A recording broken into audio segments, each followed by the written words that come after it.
Imagina que vas conduciendo un camión de reparto por la autopista en una soleada tarde de domingo. La radio está encendida, nada fuera de lo ordinario. Y entonces el tren de aterrizaje de un Boeing 767 lanza un poste de luz a través de tu parabrisas. Porque eso fue exactamente lo que ocurrió el pasado mes de mayo cuando un 767 de United Airlines llegó tan bajo en su aproximación a Newark que rozó un poste de luz en la autopista New Jersey Turnpike y luego simplemente continuó y aterrizó. Inmediatamente llegaron los llamados a tomar medidas disciplinarias contra los pilotos y los comentarios sobre el estado de la aviación actual. Pero, ¿era realmente tan simple? Porque como siempre hay mucho más en esta historia que un simple error del piloto. Quiero ser claro aquí. No estoy sugiriendo que lo que ocurrió no fue algo serio ni que esta tripulación no cometió un error. Pero lo que sí digo es que hay al menos un factor que jugó un papel importante en esta historia y del que no se ha hablado ampliamente, lo cual es una pena porque esto ha ocurrido antes, y también muy recientemente. La FAA y otros reguladores quizás necesiten hacer un mejor trabajo destacando este problema antes de que cause otras aproximaciones peligrosamente bajas, ya sea en Newark o en otro lugar. Y este problema involucra las luces PAPI, que pueden parecer simples, pero a veces no lo son. Si de alguna manera te perdiste esto, ocurrió el domingo, 3 de mayo alrededor de la 1:50 de la tarde hora local, involucrando el vuelo 169 de United Airlines. La aeronave era un Boeing 767-400 Air con matrícula N77066. Vale la pena recordar que el 400 es la variante más larga del 767. Este evento todavía está bajo investigación y al momento de grabar esto el informe preliminar del NTSB acaba de ser publicado. Y muestra que este vuelo estaba en la aproximación RNAV Whiskey hacia la pista 29 de Newark. Me dicen que esta aproximación y la aproximación visual del estadio, que siguen una trayectoria muy similar, se encuentran entre las más espectaculares del país, con la aeronave descendiendo alrededor del skyline de Nueva York en rumbo sur con Manhattan a su izquierda, y luego realizando un giro a la derecha para alinearse con la pista. Luego la aeronave cruza la autopista New Jersey Turnpike, también conocida como la Enero de 95, antes de pasar por la valla y tocar tierra en la pista 29. Sin embargo, justo antes de ese giro final en el punto de referencia Axel, esta aproximación RNAV se convierte en una aproximación visual. Y estas aproximaciones son menos precisas que otras aproximaciones por instrumentos y contraintuitivamente pueden demandar un poco más de atención. En el caso de la visual del estadio, ese giro a la derecha hacia final se realiza bastante tarde, cuando la aeronave está a unos 700 pies sobre el suelo, y en este vuelo en particular parece que la tripulación podría haber estado un poco demasiado alta para comenzar. Luego los datos ADS-B muestran que la aeronave alcanzó una tasa de descenso relativamente alta, superior a 1200 pies por minuto durante unos segundos, justo cuando se estaban alineando con la pista. Y luego sobrevolaron la autopista, justo cuando un empleado de una empresa de panadería pasaba conduciendo un camión. Las imágenes de la cámara del tablero del camión muestran al conductor sorprendido por el ruido, y luego pasando un par de segundos tratando de ver la aeronave que sabía debía estar muy cerca. Y entonces ocurrió. El NTSB reporta que el tren de aterrizaje principal del 767 de United golpeó un poste de luz, que luego golpeó el parabrisas del camión, que a su vez golpeó el lateral del remolque del camión. Las imágenes de cámaras de seguridad muestran el remolque girando momentáneamente de lado cuando el poste lo empuja, pero afortunadamente el remolque luego se endereza. Un par de centímetros más abajo, y todo esto podría haber tenido un resultado muy diferente. También hay reportes de que el poste luego golpeó otro auto cuyos ocupantes, afortunadamente, no sufrieron heridas. Desafortunadamente el conductor del camión tuvo que ser llevado al hospital con lesiones no mortales, principalmente fragmentos de vidrio del parabrisas que fue golpeado por ese poste de luz. Mientras tanto, los pilotos continuaron la aproximación y aterrizaron su aeronave de forma segura, aunque reportaron que sintieron algo justo cuando cruzaron el umbral de la pista, y el personal de tierra encontró posteriormente un orificio en el lateral del avión. Afortunadamente nadie más resultó herido, pero en cuanto a la aeronave, al momento de grabar esto a principios de junio, la aeronave no ha vuelto a volar un mes después del evento. Todo esto plantea la pregunta, ¿cómo pudo ocurrir esto? Bueno, además de la aproximación visual algo desafiante, ese día había vientos racheados. Los vientos venían de 320 grados a 12 nudos, con ráfagas de 24, sin duda añadiendo carga de trabajo a la tripulación. Y luego tenemos la pista en sí, que no es precisamente larga. El Aeropuerto Internacional Newark Liberty tiene 3 pistas. Las dos que tienen mayor uso son la 04L y 22º con 3.353 metros u 11.000 pies de longitud, y su par paralelo, la pista 04R y 22L, que es algo más corta con 3.048 metros o 10.000 pies, pero ambas son pistas decentemente largas. Pero luego está la pista noviembre de 29 en la que aterrizó este 767, que tiene solo 2.050 metros o 6.725 pies, algo ajustado para un 767, aunque sabemos que incluso Boeing 777S aterrizan en esa pista. No es inusual que los pilotos subconscientemente apunten a un toque de ruedas más temprano en una pista que saben que es un poco corta. Y efectivamente parece que el capitán, quien era el piloto a los mandos ese día, estaba pensando en esto y tenía una estrategia para no aterrizar largo. Volveré a eso en un momento. Pero quiero ser claro porque incluso con las condiciones de viento del día y la complicada aproximación visual, esta aeronave no debería haber estado ni cerca de tan baja como estaba. Todas las pistas están diseñadas con reglas muy específicas de separación de obstáculos, por lo que la aeronave no debería descender a menos de 50 pies del suelo o cualquier obstáculo al cruzar el comienzo de la pista conocido como el umbral. Así que en pistas con un ángulo de aproximación normal de 3 grados o senda de planeo, la zona de toque de ruedas estará a unos 300 metros o 1000 pies del comienzo del umbral de la pista. Ahora, si esa distancia no es suficiente para garantizar la separación correcta sobre edificios, árboles, puentes o carreteras elevadas u otro terreno en el final corto, entonces el umbral de esa pista será desplazado, lo que significa que las marcas del umbral y la zona de toque se mueven más adentro de la pista pavimentada y lejos del perímetro del aeropuerto. Si la pista tiene un umbral desplazado, la primera parte de la pista está marcada de manera diferente y todavía puede usarse para el despegue, pero toda la pista y las ayudas de aproximación que usamos ahora están configuradas para asegurar que aterricemos más adelante en la pista. Y en el caso de la pista 29 en Newark, ese umbral está desplazado unos 224 pies o 68 metros para dar cuenta de la enero de 95 y su tráfico. Así que en general, si todo está diseñado correctamente, no debería haber razón para que una aeronave llegue tan cerca del suelo. E incluso si la aeronave llega un poco baja en la aproximación, debería haber suficiente margen para mantener las cosas seguras. ¿O nos hemos perdido algo? Poco después de que ocurrió este evento, Pete publicó un breve video en el canal Mentour Pilot donde rápidamente repasó lo que sabíamos en ese momento. Pero desde entonces un par de espectadores y otros amigos del canal se comunicaron con nosotros para llamar nuestra atención sobre algo. Las luces PAPI.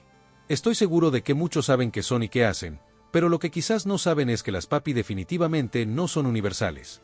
PAPI es la abreviatura de Indicador de Trayectoria de Aproximación de Precisión y su función es ayudar a los pilotos a seguir un ángulo de aproximación específico o senda de planeo todo el camino hasta la pista.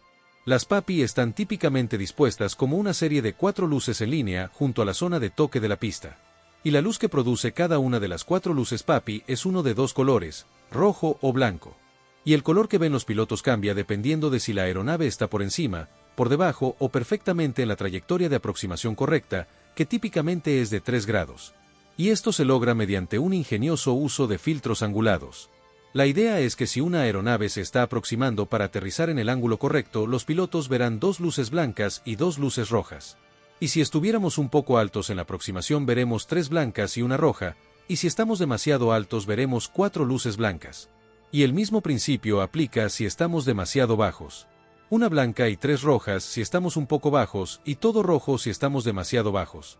Básicamente rojo significa peligro. Si ves más rojas, estás demasiado bajo. La ventaja de tener 2 luces blancas y 2 rojas en lugar de solo una de cada una es porque con solo 2 no sabes qué tan lejos estás de la aproximación correcta. Estás demasiado alto o demasiado bajo. Mientras que con 4 tenemos el ligeramente alto y el ligeramente bajo que se pueden corregir. Por ejemplo, cuando están configuradas para la senda de planeo típica de 3 grados, la luz más alta está configurada para cambiar de color a 3,5 grados. La siguiente debajo de esa a 3,17 grados. Luego cuando estamos por debajo a 2,83 grados, y la más baja para 4 rojas está a 2,5 grados.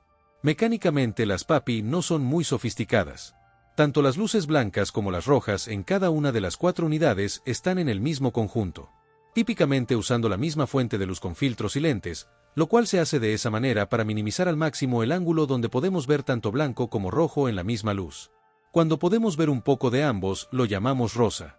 Así que si un piloto viera 3 rojas y una rosa, estaría aproximándose a una senda de planeo de 2,5 grados y necesitaría comenzar a corregir de inmediato. Cualquier valor menor que ese, especialmente cerca del suelo, sería el momento de abortar y hacer otra aproximación. Pero un punto realmente importante que quiero destacar aquí es que el diseño de las PAPI se basa en la altura ojo-rueda. Esta es la distancia vertical desde los ojos del piloto hasta la parte más baja de una aeronave en actitud de aterrizaje al pasar sobre el umbral. Y es precisamente aquí donde el problema con las PAPI comienza a manifestarse. Dado que esta configuración es tan simple y completamente fija, y dado que es puramente visual, basada en lo que los pilotos pueden ver, ¿cómo funciona todo esto con aeronaves de diferentes tamaños? Todo se reduce a la altura de los ojos del piloto al cruzar el umbral y la distancia entre los ojos del piloto y la posición de su tren de aterrizaje variaría significativamente entre diferentes aeronaves. Usemos una comparación bastante extrema para ilustrar esto. Imagina un conjunto de luces PAPI calibradas para aeronaves ligeras como los Cessna 172. Estas PAPI estarán configuradas de modo que guíen al piloto a cruzar el umbral de la pista a la altura correcta de 50 pies y tocar tierra justo en el centro de la zona de toque.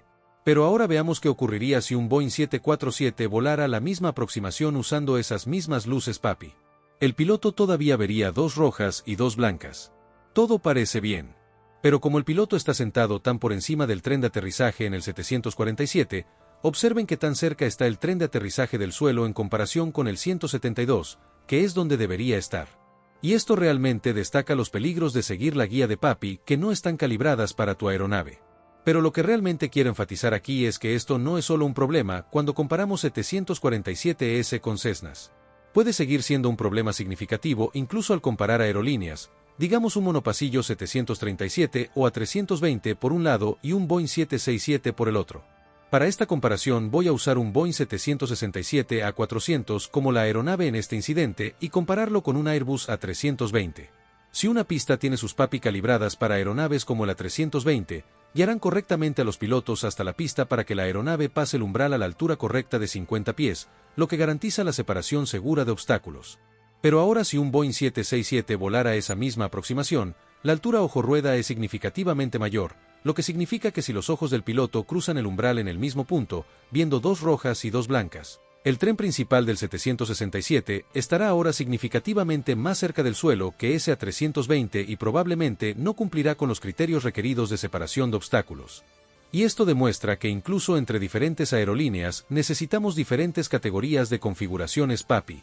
Es importante tener en cuenta que no es realmente posible ajustar las PAPI para comportarse de manera diferente con distintas aeronaves, ya que la única manera de ajustar las luces para diferentes aeronaves es mover físicamente las luces.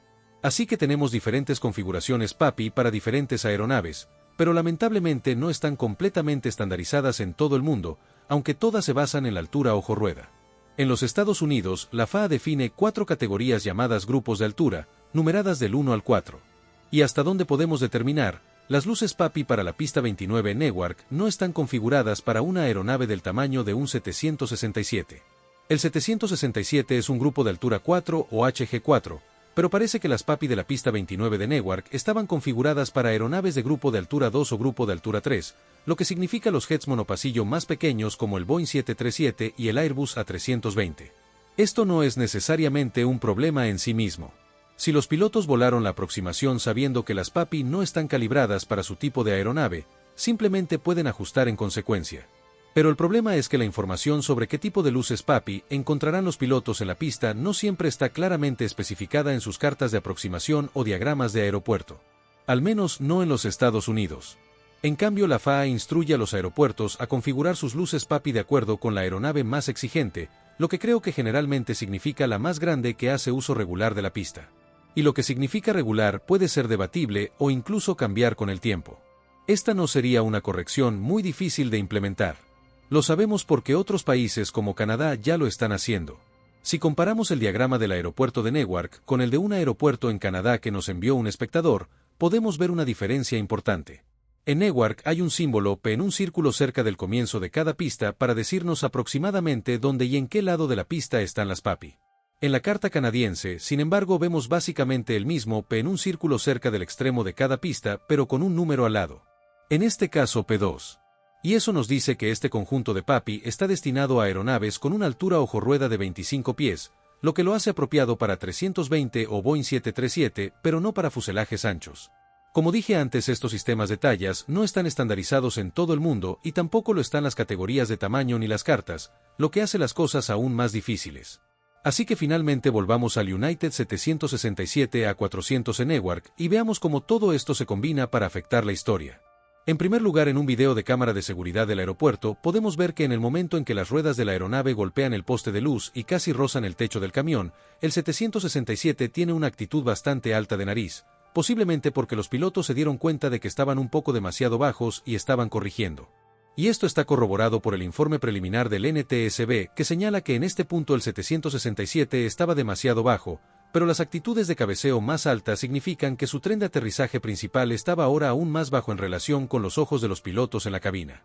Para ver lo que eso significa visualmente, volvamos a las siluetas de las aeronaves y comparemos una 320 en una actitud más o menos neutral en la aproximación antes del flare y un Boeing 767-400 en una actitud de cabeceo hacia arriba de 5 grados, que probablemente es cercana a lo que vemos en el video. Y esta vez alinearemos verticalmente su tren de aterrizaje principal. E incluso en este ejemplo simplificado el tren del 767 está unos 4 metros o poco más de 13 pies más bajo. Y a estos 13 pies necesitamos agregar otros 13.5 pies que es probablemente la altura del remolque del camión, y de repente hemos consumido más de la mitad de esa separación de 50 pies sobre la valla, pero aún no hemos terminado. En nuestro gráfico comparativo asumimos que el 767 está en una senda de planeo perfecta de 3 grados con los ojos de los pilotos viendo 2 luces blancas y 2 rojas, lo que ahora sabemos que no era el caso. Como dije antes, el capitán de este vuelo tenía una estrategia para evitar aterrizar largo, y esa estrategia, como le dijo los investigadores del NTSB, era alinear su aeronave de modo que viera una blanca y 3 luces rojas en las PAPI. Pero es precisamente por eso que tenemos el tipo de reglas de separación de obstáculos para asegurar que cuando el clima o el simple error humano o ambos intenten arruinar nuestro día, todos puedan llegar a casa sanos y salvos. Debo dejar claro que el informe más reciente del NTSB no destaca el efecto de las PAPI para diferentes tamaños de aeronaves en este accidente. Pero quisimos publicar esta información porque no creemos que este aspecto de las luces PAPI esté suficientemente destacado en las cartas de aproximación y los diagramas de aeropuerto o incluso por las autoridades de aviación. En las propias definiciones de grupos de altura de la FAA, la diferencia entre el grupo de altura 2, que creemos que era la configuración de las PAPI de esta pista, y el grupo de altura 4 al que pertenece el 767, la altura de cruce visual del umbral tiene una diferencia de 30 pies, lo cual es una diferencia enorme. Y como dije al principio, incidentes y accidentes como estos han ocurrido antes. El 12 de enero de 2023 un Airbus A330 de Delta Airlines, que es un poco más grande que un 767, estaba en aproximación al aeropuerto de Amsterdam Schiphol en los Países Bajos hacia la pista 22, que resulta ser la más corta de las 6 pistas disponibles en el aeropuerto.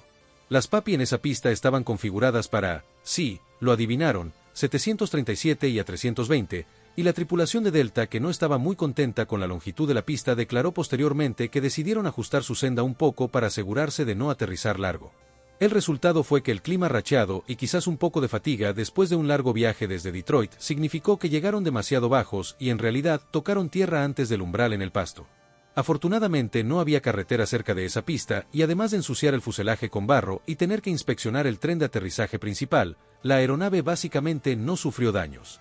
Ámsterdam, sin embargo, desde entonces ha prohibido que los A330 aterricen en esta pista, aunque técnicamente es suficientemente larga y resistente para hacerlo, pero sí tienen otras 5 pistas largas, así que tiene cierto sentido destacar mejor este asunto y poner la categoría de tamaño de aeronave PAPI en las cartas de aproximación o los diagramas de aeropuerto parece una solución sencilla para ayudar a prevenir que este tipo de eventos vuelvan a ocurrir.